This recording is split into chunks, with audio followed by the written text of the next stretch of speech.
Pak, ini kan besok sudah mulai masuk ke bulan Ramadan, Pak ya. Dan bagaimana Pak persiapan Masjid Raya Baitur Rahman sendiri menyambut bulan Ramadan ini, Pak?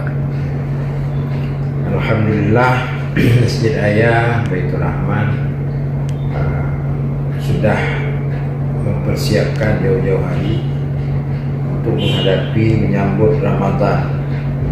Hal ini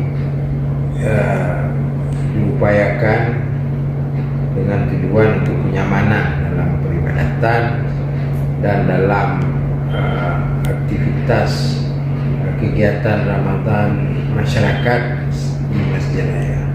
Mulai dari mempersiapkan imam hafid 30 juz untuk salat tarawih. Jadi kita insya Allah imam-imam yang nantinya akan menjadi imam tetap untuk salat tarawih, mereka hafiz 30 juz. Kemudian juga persiapan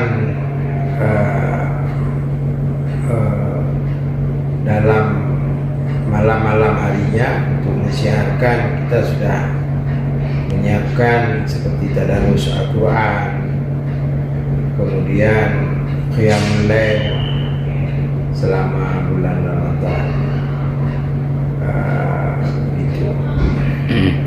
Kalau imamnya sendiri tadi Pak, itu dari mana saja Pak? Dan ada nggak nama yang mungkin dari luar daerah ataupun dari luar negeri Pak? Ya.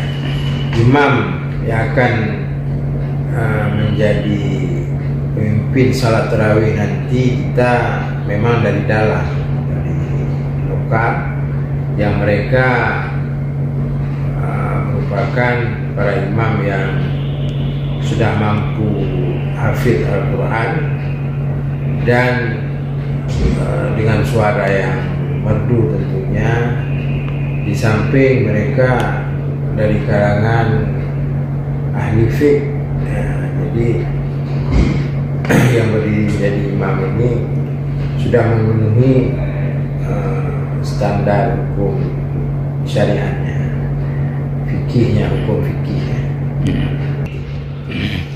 Pak, tadi berarti imam tarawihnya satu orang atau bagaimana Pak? Yang imam tarawih itu? Ya, imam tarawih itu satu orang. Selama sebulan berarti? Malam satu orang. Kemudian mereka berganti-ganti. Oh, berarti selama 30 hari itu artinya Ya, terus berganti? imamnya diganti. Berapa semua Pak imamnya Pak?